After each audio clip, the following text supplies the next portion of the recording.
All right, so it looks like things have calmed down as far as people joining, so we'll go ahead and get started. So, hello everyone, it's Chris, and I'm going to go ahead and stop sharing here for 1 second and go on camera. Um, so, typical housekeeping things. For those of you who are in the participate link, please feel free to speak up and ask questions live, or you do have the chat feature on your window where you can put your questions and answers in.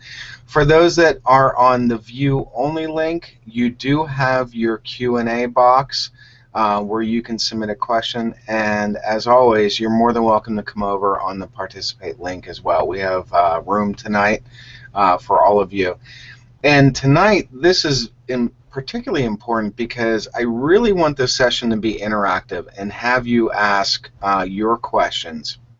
I have some material here to go through, but I really want this to be kind of an interactive session. I'd like it to be a little bit lighthearted tonight. I'm not going to be as serious as I usually am, or at least I hope not, because this is the end of our rotation of sessions and the beginning of a new one. So this session's all about, you've already gotten your private pilot license, what's next? And this is intro to IFR.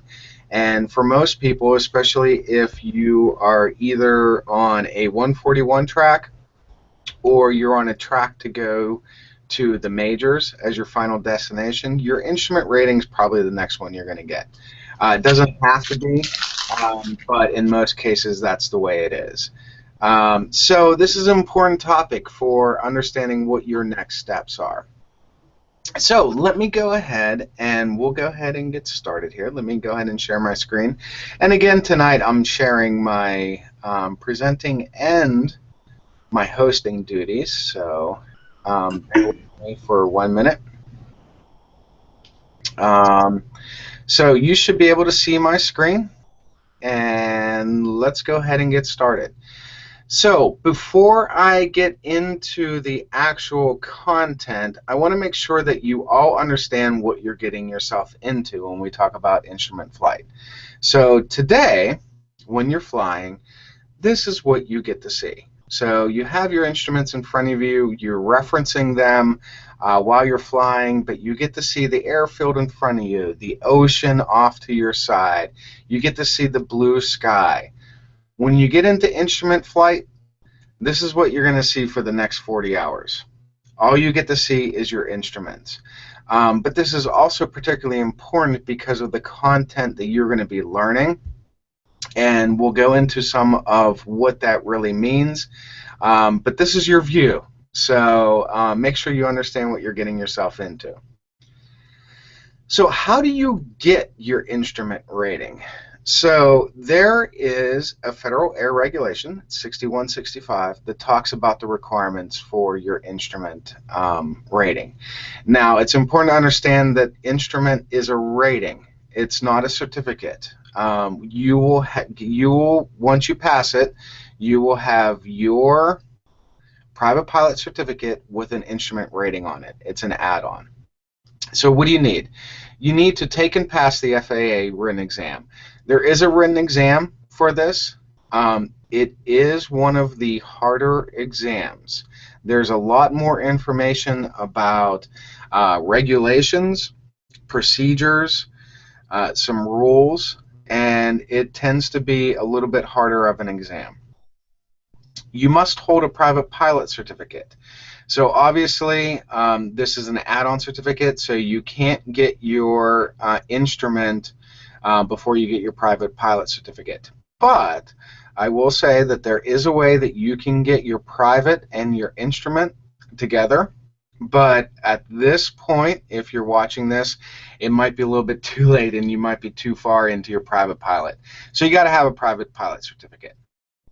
And your private pilot certificate has to be appropriate for what you are seeking. So if you're looking for your airplane instrument rating, you have to hold an airplane private pilot certificate. You can't hold a rotorcraft. So as far as your aeronautical proficiency, you're going to need 50 hours of cross-country PIC time, so pilot in command time.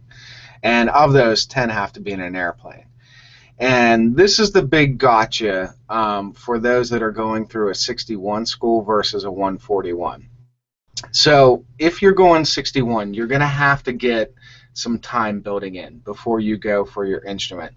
Now, you can do this time building while you're doing your instrument training. It's not a prerequisite to start your instrument training, but you're going to need that build that 40 hours cross country. And most private pilots, at this point, PIC time cross country is basically your solos, right? That's the only time you've held your PIC status, so you're going to have to do some time building.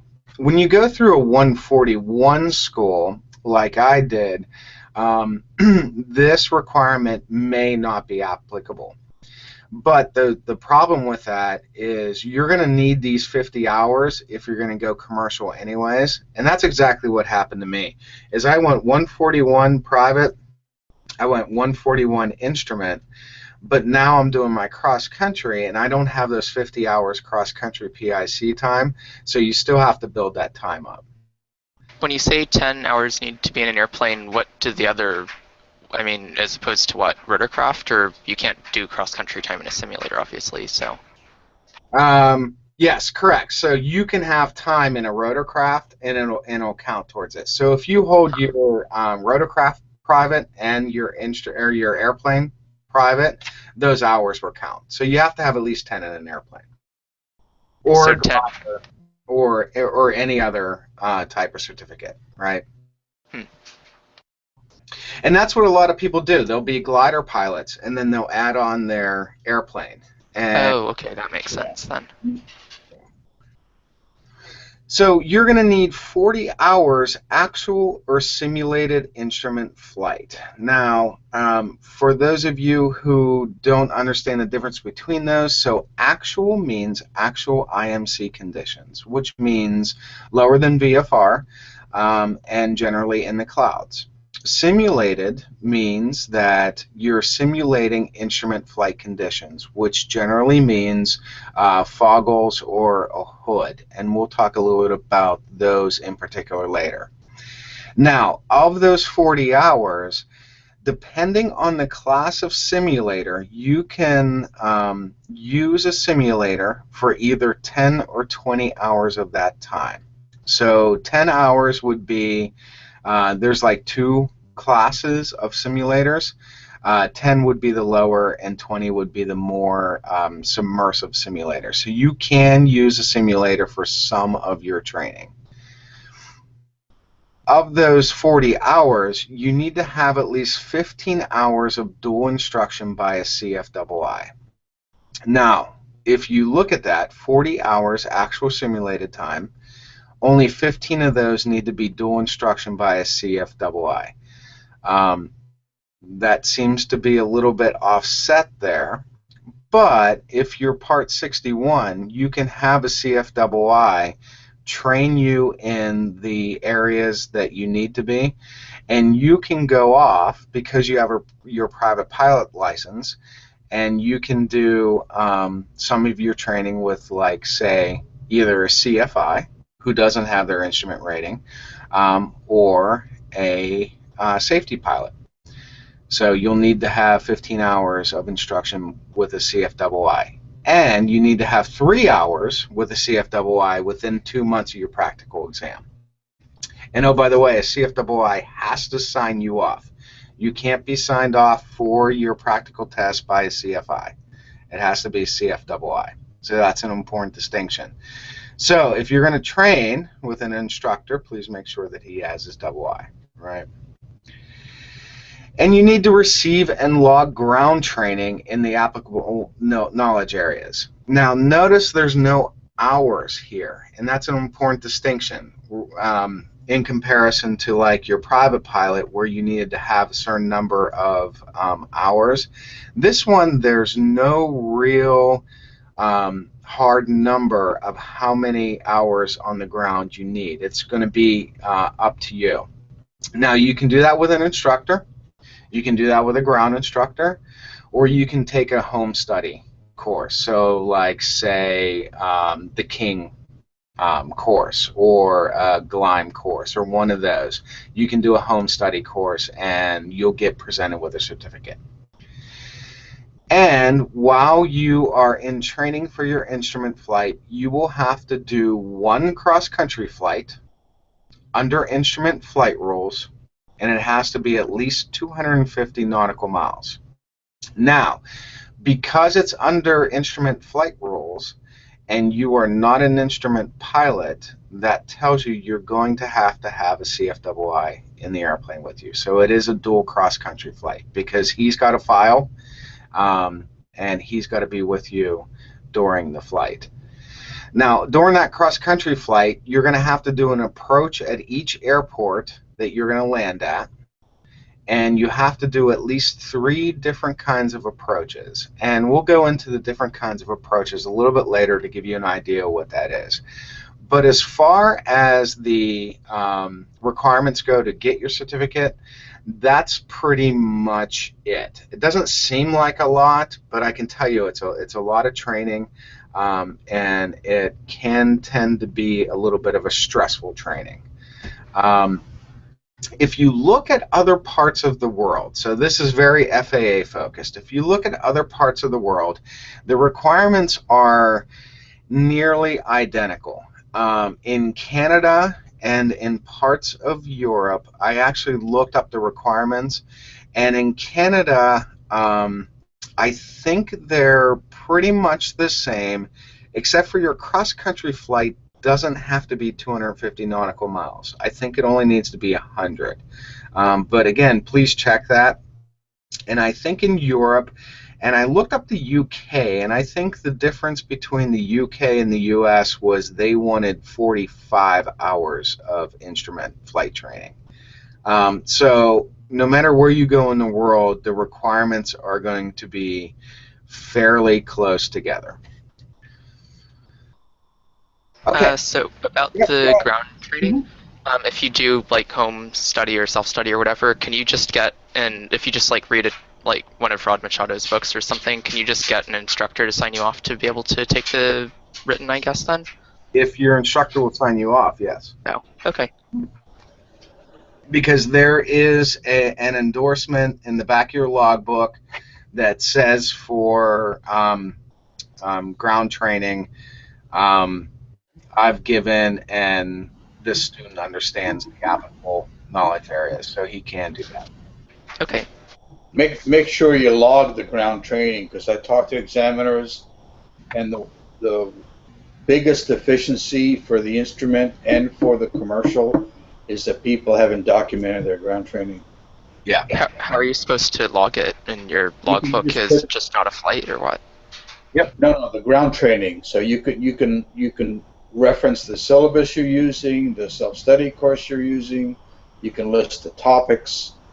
They're pretty forgiving as long as you list what you've done and can show them your ground training was actually performed. In the back of most logbooks that I've seen, Orion, there is a place in the very back to log ground training. Oh, okay. Right.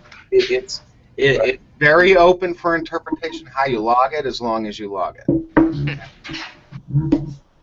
That being said, I will tell you that with instrument training, you do want to understand the material. So self-study is definitely a way that you can go, but if you can do some sort of ground training where you apply the knowledge that you learn, you'll be much better off. Okay. That's always my caveat with that, right? Yeah, because I'm thinking of just sort of doing self-study and then practicing in a desktop home simulator, not non-loggable, obviously, and then going on to do actual formal training with the CFI later on, or CFII rather. But yeah. And I don't see. So if you were going for your private, I would throw up a red flag there. Yeah. Instrument. Yeah, for private that's not a good idea, but for instrument that works a little bit better from what I understand. Just be careful with the ground simulator and the actual application once you get in the plane. It is different. right? Mhm. Yeah. The other thing I'd add is that 50-hour PIC requirement. Hmm.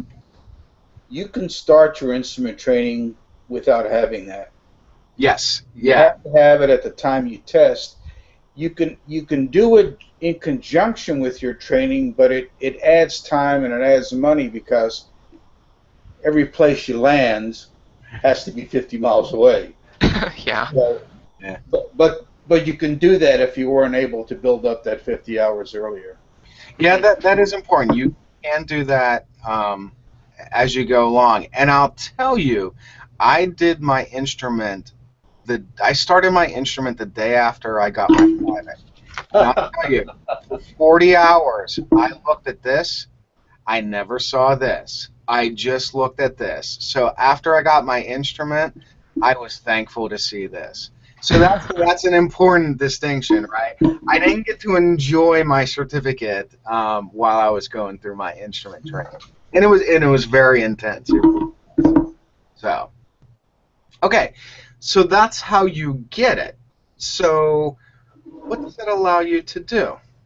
Well, all an instrument rating allows you to do is fly in controlled airspace under instrument flight rules or what less than VFR minimums. The second thing it does is special VFR at night. That's all it allows you to do. But if you look at that wording, it means a whole lot more than just that, right? An instrument rating will allow you to fly over 18,000 feet because in Class A airspace, you have to have an instrument flight plan and you have to have your instrument. Whether less than VFR minimums. Now, you have to look at this very carefully because it talks about controlled airspace, right? So this is anything under our Class E and above.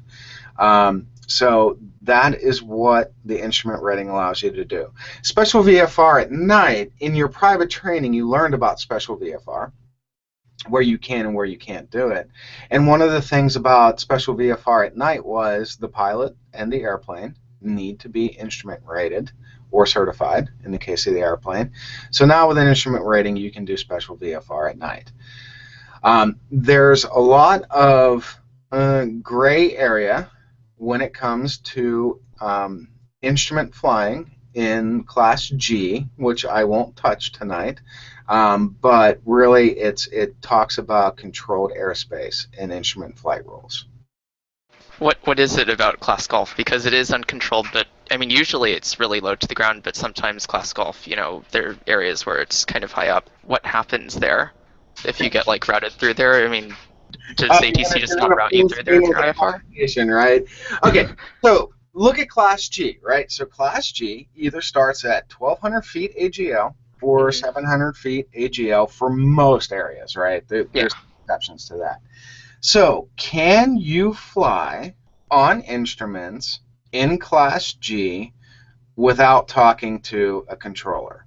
Well, technically, it is possible to do so, right? Is it smart to do so? No, because you're Not that close to the ground. right. And if you're on an instrument flight plan, you're going to have to get your clearance before you enter controlled airspace, which means you're on an airway or you're doing RNAV. So Class G is that gray area as far as the regulations go. But no, you're not going to fly on instruments when you're that close to the ground. If you can get a nav aid, great. But you're not going to be able to do it just because of the clearance. So Yeah, definitely. But I was more wondering about like some areas there's class golf that extends up to like 14.5, I think, or other denoted areas on the sectional. when you get into your training, whenever you get in the knowledge area, you're going to talk about how to deal with those situations. So you're Okay. at an uncontrolled airspace, you're at an uncontrolled airport. How do you get your clearance and the proper procedures to do it, right? And before you get into controlled airspace, you're going to want to get your clearance. But in Class G, it's government free, right? So it's not controlled. One Now, of the things that one of the ways to use that is if you're at an uncontrolled airport in Class G and it's below VFR minimums, but let's say it's just patchy fogs or a little bit of clouds, and you know that you can break out of that before you get into Class E. It lets you depart a Class G airport on their conditions less than VFR. Oh, okay. And get That makes out of sense. the area and get your clearance before you get into controlled airspace. But the reality of the situation, Orion, is you're going to get your clearance ahead of time anyways, unless you're really remote. So you don't really, a lot of times you don't have to be concerned about that, right? Okay. But also remember the VFR minimums for Class G. You only Yep. need, in the daytime, you only need 1 statute mile and clear of clouds. As you depart there, you're in good shape. Okay. Cool. Okay. So this slide is going to be very controversial, but I firmly believe this, right, is what are the benefits to an instrument rating? You're going to be a better pilot. I can almost guarantee you that, right? You're going to be better at holding headings in particular. And for example, whenever you're a private pilot, all you need to do is be able to look out the window and hold a heading by like 10 degrees, right?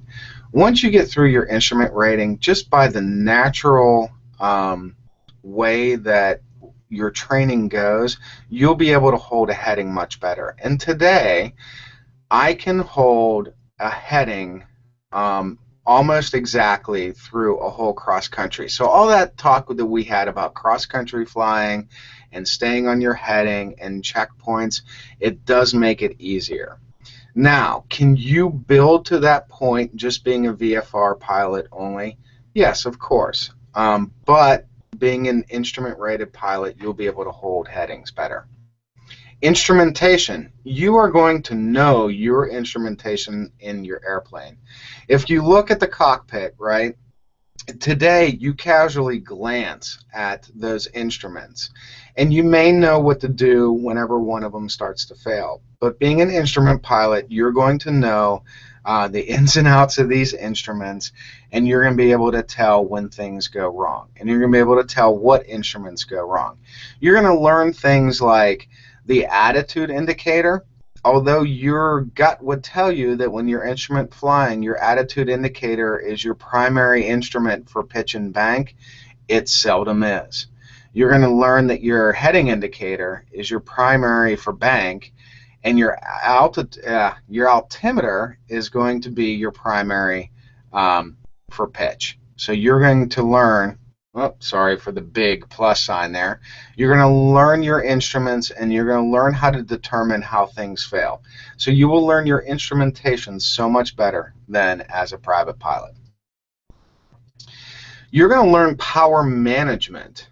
So the entire time that you're on an approach, we always talk about how as a private pilot, you get in the back end of that power curve, and you pitch for airspeed, and your altitude, your power. You're going to learn power management much better on your aircraft, because whenever you're shooting an approach, you're not going to want to change your speed, so you're going to be holding that pitch, and your power is the only way that you can add and reduce your altitude. So your power management's going to be better.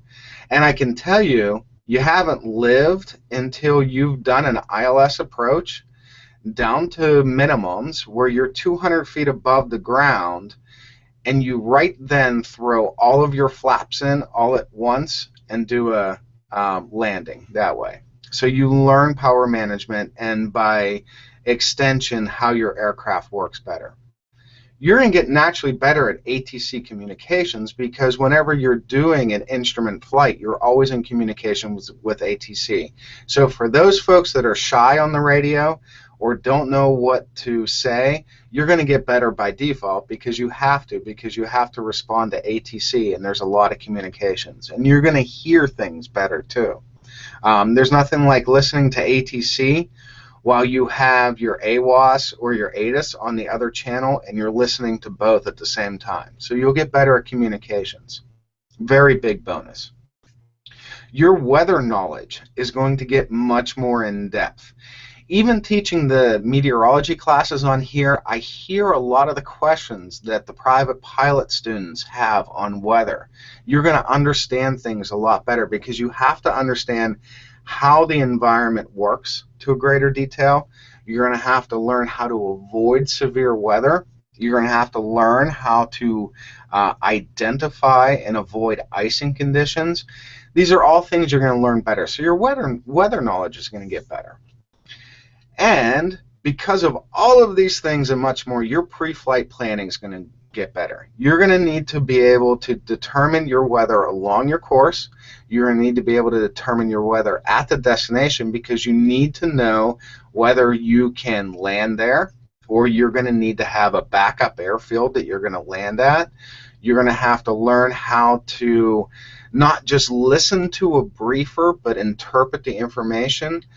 And I'll be completely fair, while it's not quite as in depth as far as calculating your path along your route, you're going to need to understand the environment along your route much better. So your pre-flight planning gets a little bit better. And oh, by the way, you have to calculate your gas, right? So all of these things together, once you get your instrument rating, it will make you a better pilot. And again, going back to what I said earlier, you can do this in other ways, but that instrument training really steps up your game a lot. Another benefit to your instrument rating is it's going to give you the tools that you need to be safe. And in parentheses, I put in there survive, because if you are flying VFR and you go into IMC and you don't have your instrument rating, that is a very bad thing, and your chance of survival goes way down. Having your instrument rating, if you're in those conditions, gives you the tools that you need to be safe.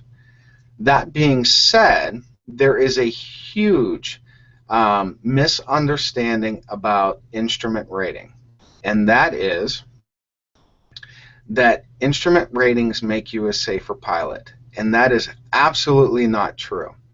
Just because you get your instrument rating, you are not by default a safer pilot. You can be an instrument rated pilot and still fly directly into a thunderstorm, and it's not going to help you out in that case. So understand that getting your instrument rating gives you the tools you need to be a safer pilot, but it doesn't make you a safer pilot by default. I hope I made that one perfectly clear. Okay, so let's talk a little bit about the stuff that you're going to need for training. Okay, so the primary thing that you're going to need is your foggles. Okay, you're going to need to have some sort of view limiting device through your training. Now, you can use the school's foggles, but I don't recommend it because, number one, that's kind of gross, and number two, your instructor will stick you in these. Okay, the flight school I was in had these type of foggles, except for the visor at the bottom here actually came around and it looked like binoculars. Not before and not since have I ever been airsick in an airplane. These things will make you airsick, trust me. So don't go out and get yourself a pair of these. The best kind of view limiting device you can have is some sort of hood, and the hoods generally look like this. And the idea behind this is you want to block your field of vision in front of you so you can't look out over the cowling, and you also want to block the sides of your view so you're not looking out the side windows and seeing ground, because the idea is you're trying to simulate instrument conditions. So the IFR hoods are what people say are the best ones. But personally, I found that the hoods have a problem. Whenever you're going in for a landing, these hoods are very hard to throw off your head whenever you need them. So there's a couple other options you have. And I have a couple pairs here. So this is like a standard pair of foggles, and they go over your eyes as such, so it blocks out the top, and somewhat of the side, so you're only looking at the instruments. And these are good. Actually, I wear prescription glasses, obviously, and I wear prescription sunglasses, so I found these were actually difficult to use. So I got a pair of these clip-on things, and they clip onto my glasses, actually my sunglasses, and they flip up. These are great for whenever you're going in for a landing. You just flip them up. Interestingly enough, at least on my sunglasses, these tend to block off a little bit of my side vision as well. But you're going to need a pair of foggles. Now here's the thing with foggles. You have to understand that no device is going to prevent you from looking outside. Doing the cheat method, where you're looking outside instead of the instruments, isn't going to buy you anything. So you want to find a pair, and you might have to try a couple different types before you purchase them. You want to find a set of view-limiting devices that kind of gives you the best of both worlds. Ease of use, and also blocks off a lot of your vision. Cheating isn't going to help you. Nobody's going to give you kudos for being able to fly because you're cheating out the side. And whenever you get into actual instrument conditions, it's actually going to hurt you. Because I will tell you something, one thing that I don't really have on the presentation is the first time you go into IMC. So for those of you who are in, I don't know, say Arizona, where instrument conditions aren't that prevalent, you may never get into IMC during your training. If you're over here on the East Coast, the chances you go into IMC are a lot greater. If you ever get a chance during your instrument training to get into IMC, it is imperative that you do so, because it is a whole different ballgame. I don't care what kind of limiting device you have. The first time you go into instrument conditions, you may freak out a little bit. It's a very weird sensation. All of those aeromedical factors that you're learning about, spatial disorientation, not understanding which side is up, when you're in instrument conditions, they are all true. I guarantee it. The first time I went into IMC, I didn't know what was up and what was down. And a lot of that has to do with just the view limiting devices, and being able to see just that little piece of ground out the side gives you that reassurance. But whenever you're in actual conditions, those sensations tend to get worse. So do yourself a favor, get yourself a pair of foggles or view limiting device that's like the best of both worlds. You'll do yourself a favor. Now, that's not to scare you away from actual IMC, because you do get used to it. By the time I got done with training, my instructor had me doing partial panel in IMC conditions, and that bad feeling went away. Except for with the glass cockpit. Those of you who fly glass cockpits, you will fly in IMC while you're looking at your MFD as your primary, because it'll fail over. And no matter what I did, looking over, flying like this, still gave me weird spatial disorientation. And it took a lot of concentration to look over there. But during your training, you'll do some weird stuff. It's great. So let me share my screen again. And I'm going to take a quick 2-second pause here to get some water and see if there's any questions. And I don't see any, so I will continue to go on. Okay, so other things you're going to need.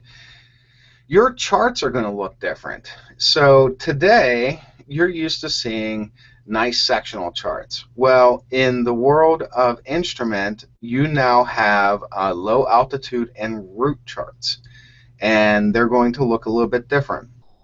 I think we've shown these a couple times during the sessions, but they're not as cluttered, and they're all about the airways, right? Because unless you are some sort of RNAV, you're going to be flying either direct from VOR to VOR, or you're going to be flying along these airways.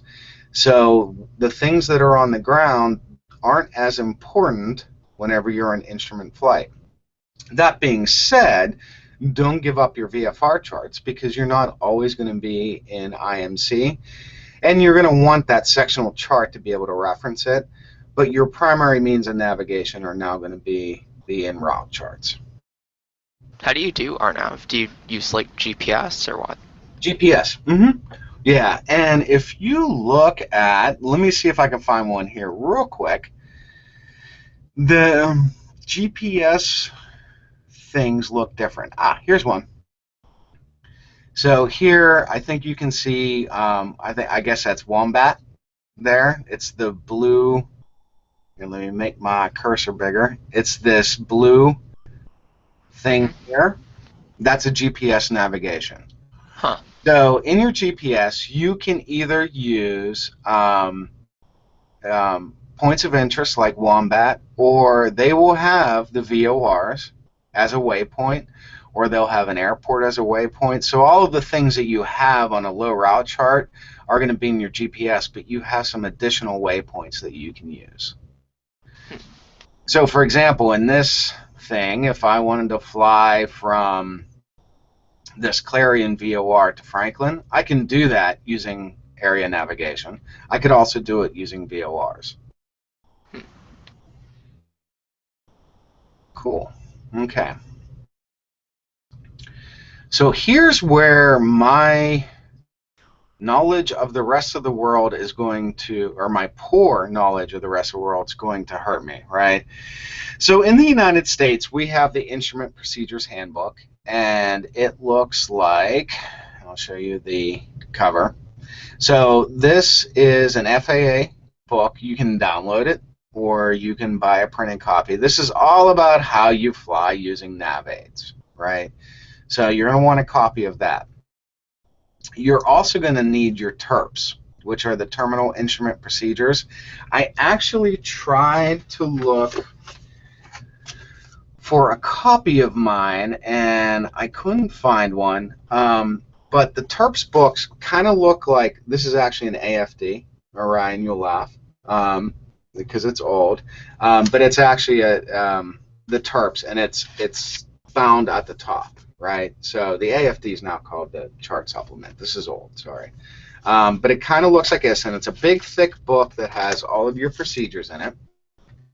But its main purpose is to provide you with approach plates and other information, right? But it's a big book of approach plates, which is how you get into an airport under instrument conditions. So you're going to need that.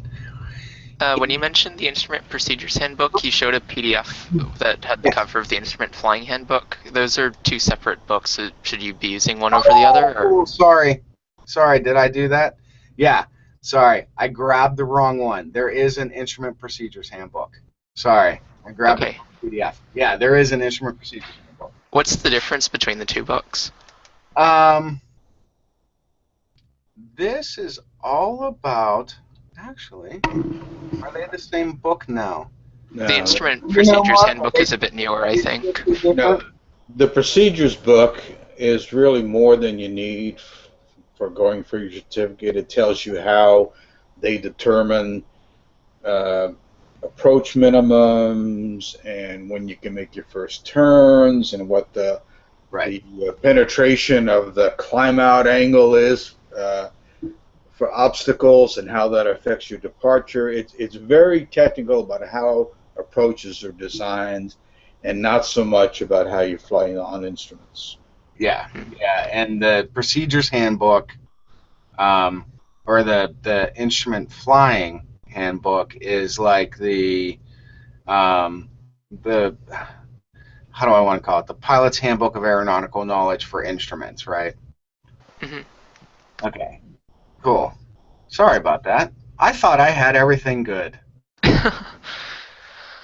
Okay, so in other parts of the world, I believe that for Europe, especially the ICAO countries. The Instrument Procedures Handbook is called PANOPS, so the Procedures for Air Navigation Services, Aircraft Operations. For Europe, I tried to find the equivalent for the TERPs, and all I found were references to Jeppesen. So in the U.S. even, Jeppesen also makes a version of all the approach plates and all the information you need. And I tried to find something that was the FAA equivalent over there, and all I found were references to Jeppesen. So I don't know about that one. In Canada, they have the Canadian IPM, which is the Instrument Procedures Manual, and they do have an FAA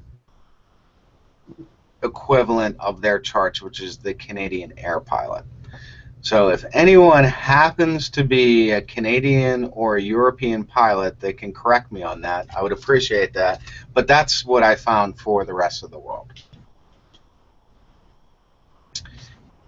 And then the other thing that you can get to help you out in your instrument is I'm not a big fan of using ForeFlight for your private pilot.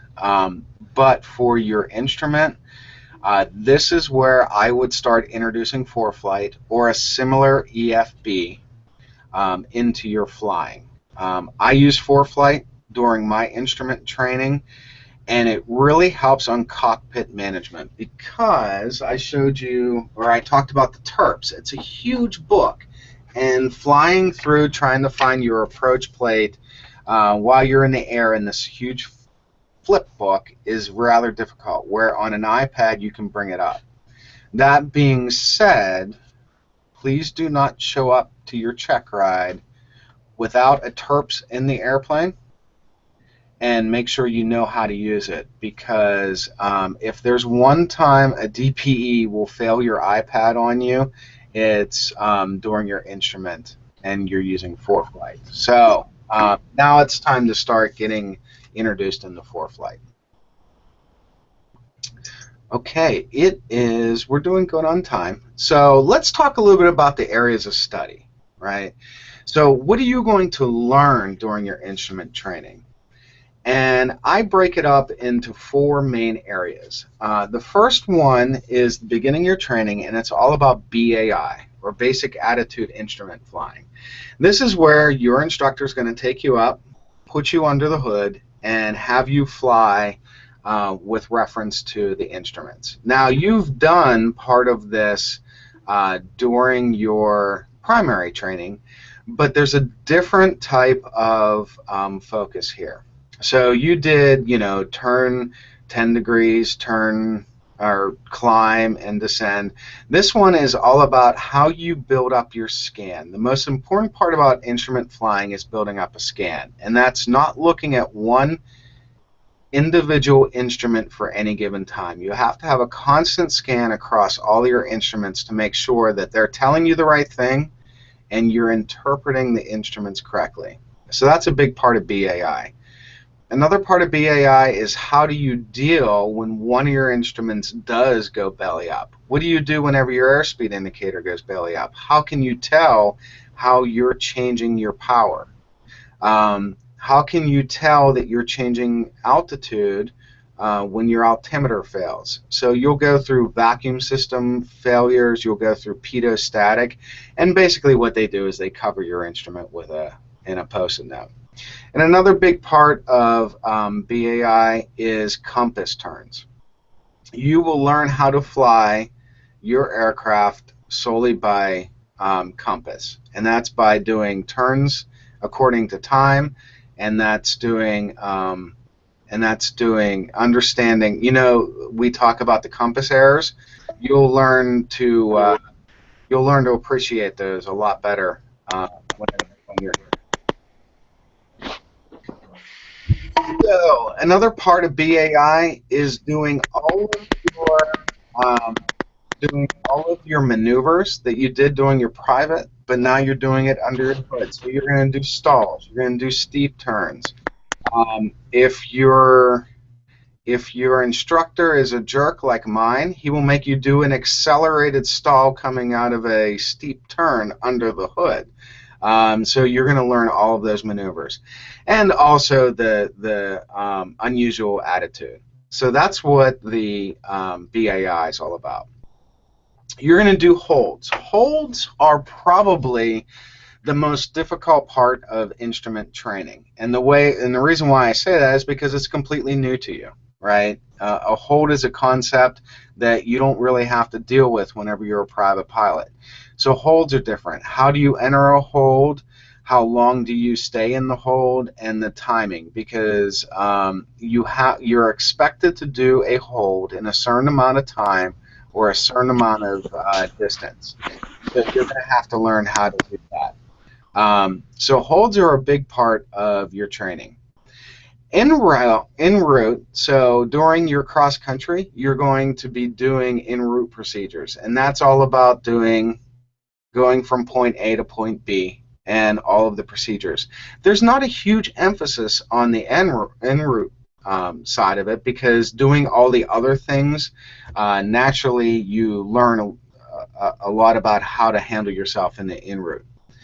And then the big one is the approaches. You're going to learn how to do a number of different types of approaches, and a lot of it has to do with what kind of airplane you're in and what the equipment you have in there. But there's a number of different approaches you're going to learn and get really good at.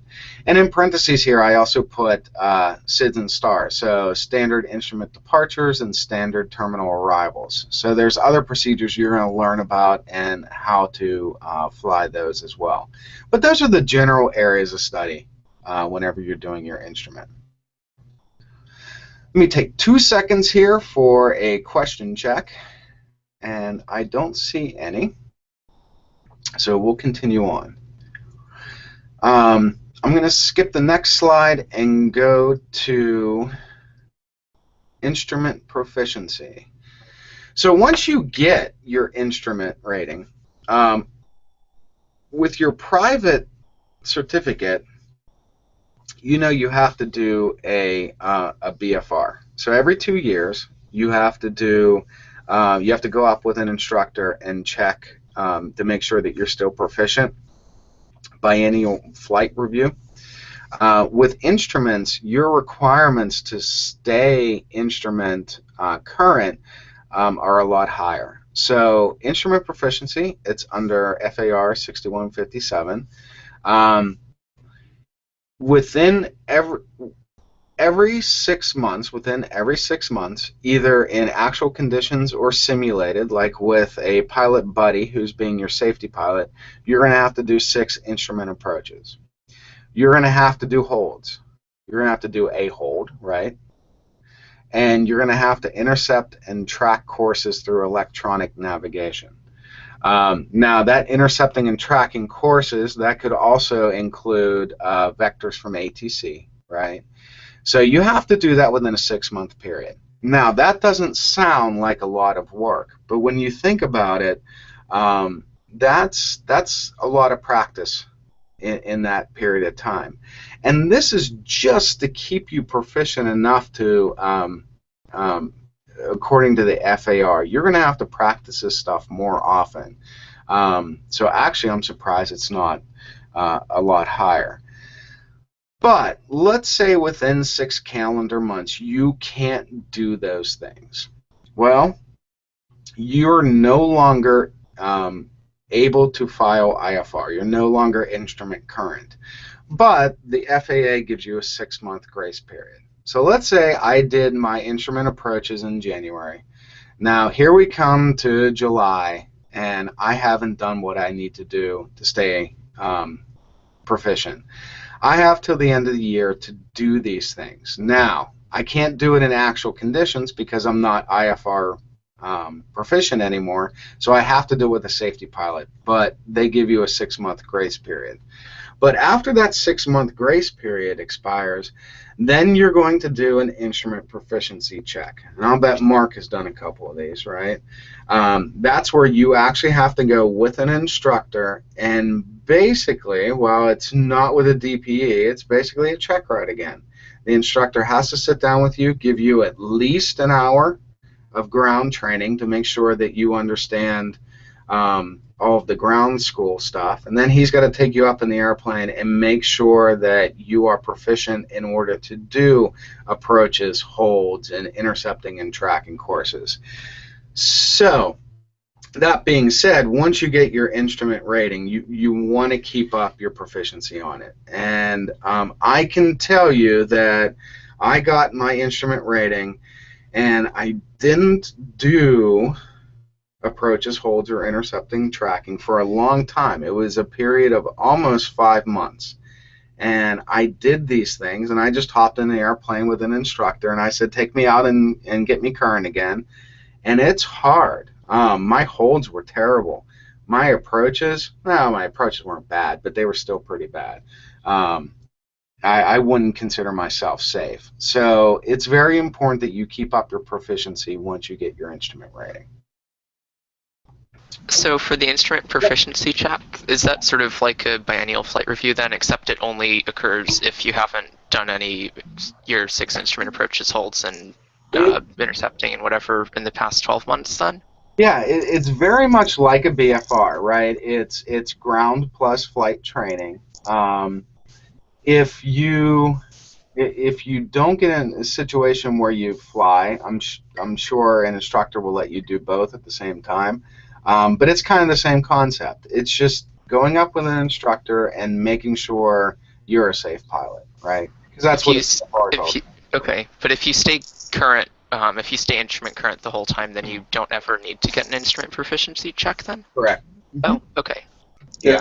There's a downloadable instrument proficiency check guide from the FAA website, and it tells the instructor the things that he has to go over, and he just recommends a way of doing the IPC. And it's free, it's downloadable, you can take a look at it. Yeah, so you'll know what you're getting into. I was going to grab that for this session, Mark. I didn't think we would have enough time to get to it, but yeah, it's a guide. It's just like the ACS or the PTS or whatever you know it. It's a guide out there. It's going to teach you exactly, or it's going to tell you exactly what you're going to get checked up on. So there's no secrets. You're not going into a blind test, right? Okay. So the last topic I have for tonight, and timing's pretty good, is let's talk about the different types of approaches you're going to learn. Because this is the one, area that's probably the most. How do I want to say it? It's probably the most widespread of everything, right? So you're going to have two types of approaches. You're going to have precision and non-precision. Precision approaches are your ILS, your instrument landing system, and that's the one that gives you both horizontal and vertical guidance. So if I go to here, so over on your VOR indicator, you have the crosshairs. That is an ILS-capable VOR receiver. The one underneath it is just localizer. So that's just horizontal guidance. But that's the one you will follow the crosshairs all the way down, and it'll take you to 200 feet above the ground. And if 200 feet above the ground doesn't sound like close to the ground, wait till you see what it looks like. I mean, you get really close to that runway. Another precision approach is precision radar, or precision approach radar, and that's where a controller talks you down to the ground, and he'll sit there and say, turn 2 degrees right, slow down your descent. It is a precision approach. That is it for precision approaches. That is all there is that you're going to run into. There are others. There's microwave landing systems. There's some other military type approaches, but you're not going to run into them. You probably will not run into a precision approach radar unless you happen to be close to an Air Force base or a reserve base, right? So ILS is your precision approach. Non-precision approaches, which are more common, are a localizer approach, which is basically an ILS without the glide slope, a VOR approach, an NDB approach, although NDB approaches are becoming more and more rare. It took me a good 15 minutes to find one in my area that's still active. But if your plane is equipped with this equipment, you're going to need to know how to do those approaches. And then RNAV and GPS. So RNAV is area navigation. We used to have a system called LORAN. There was area navigation, but most commonly GPS is our area navigation. There's two main types of GPS approaches. There's LNAV, VNAV, and LNAV is lateral navigation, and VNAV is vertical navigation, and that relies on something called RAIM, and it's integrity monitoring of your GPS satellites. But that's what gives you lateral and vertical navigation. It's not as precision as an ILS, hence it's a non-precision approach. There's also something called LPV, which uses WAAS. So you have a combination of both GPS and ground stations that will give you precision-like guidance down to the runway. But, and I know people say that LPV is a precision approach. It is not a precision approach. However, LPV can be used to demonstrate precision proficiency. So if you get in there and you shoot an LPV, it will allow you to demonstrate your proficiency, but it is not considered a precision approach.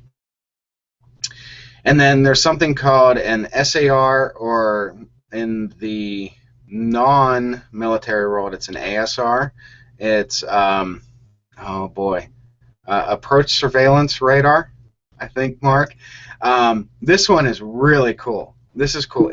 If you have a facility that will allow you to do an ASR approach, it's really fun to do. I know here in Western Pennsylvania we have a place in Youngstown that does ASRs because they have a military installation there, and those are fun to do. If you have a chance to do those, I highly recommend it. And again, like the precision approach radar, it's a controller telling you start your turn, stop your turn, and they talk you through doing an approach. It's pretty cool. So it's basically the same as the precision approach radar, except it's non-precision. They don't give you vertical guidance. Oh, okay. That's the difference. Yeah.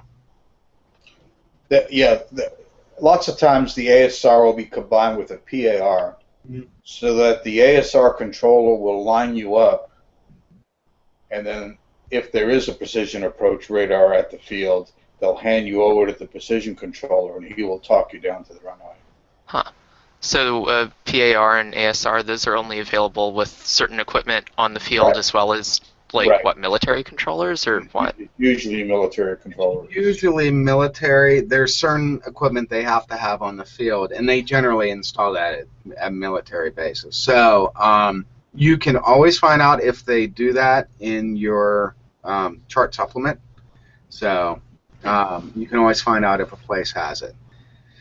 Okay, and then finally, to wrap things up, everyone's seen one of these plates before, and one of the coolest things about getting your instrument rating is when you look at these approach plates, you will understand what every single word and diagram is on here. And we don't have enough time for me to take you through an intro to what this actually means on here. I know. I'm sorry, man. It's fine. But basically, you have the information block up here. You have a pictorial view of what your approach is going to look like, including headings. And then down here is the actual approach to landing, the side view, if you will, the profile view of what altitude you need to be where. And then at the very bottom here, it'll tell you how low you can go to the ground. So for example, in this one, this is an ILS. It's a precision approach. For Washington County, which the airport elevation is 1184, you can go down to 1384, which is 200 feet above the ground. So this will take you literally to the threshold of the runway. But you will learn what all of these things are. And I hope someday we'll be able to go into that. And then there's always an airport diagram. So that's what these approach plates are all about. So we do have a couple questions here that I want to address before we wrap up for the evening. So let me go ahead and pop out a screen sharing here.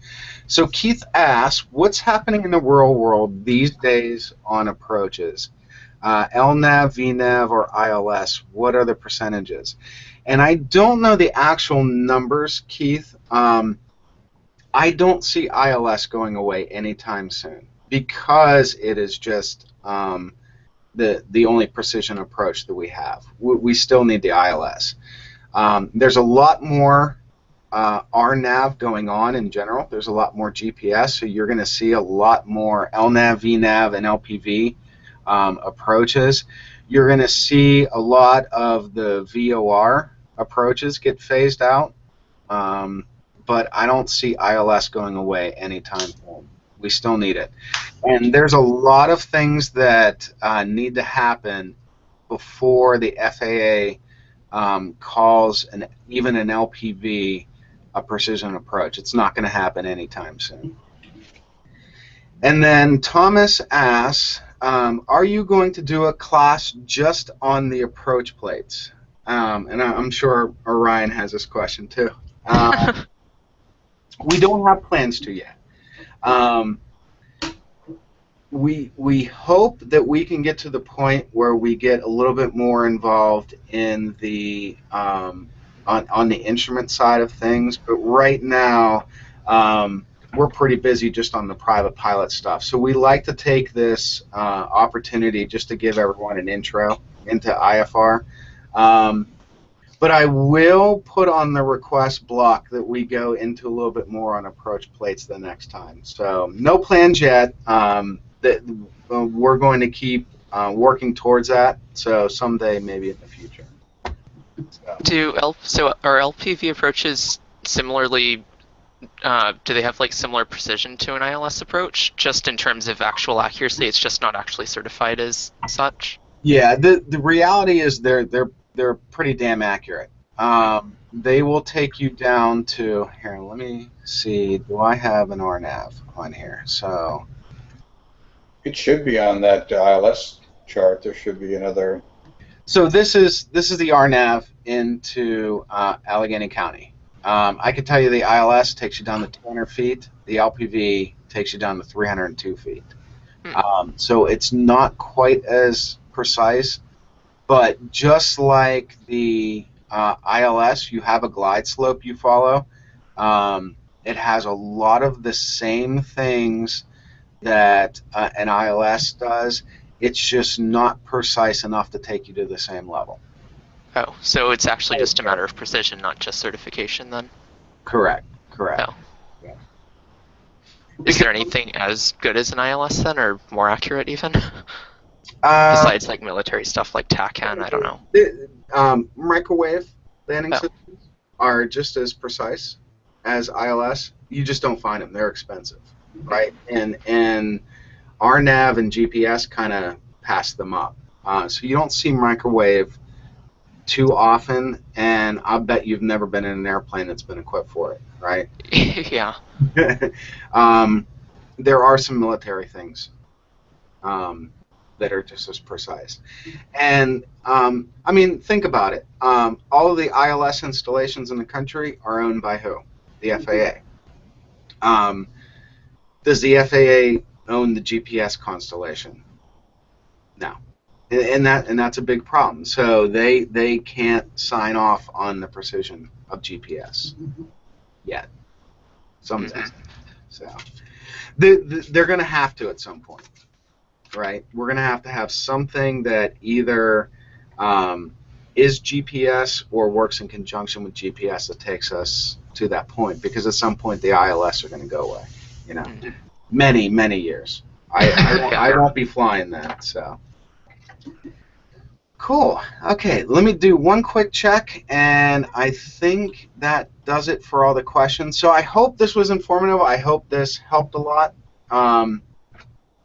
If anybody does have any instrument questions that are just burning, let me know, and I'll answer them for you.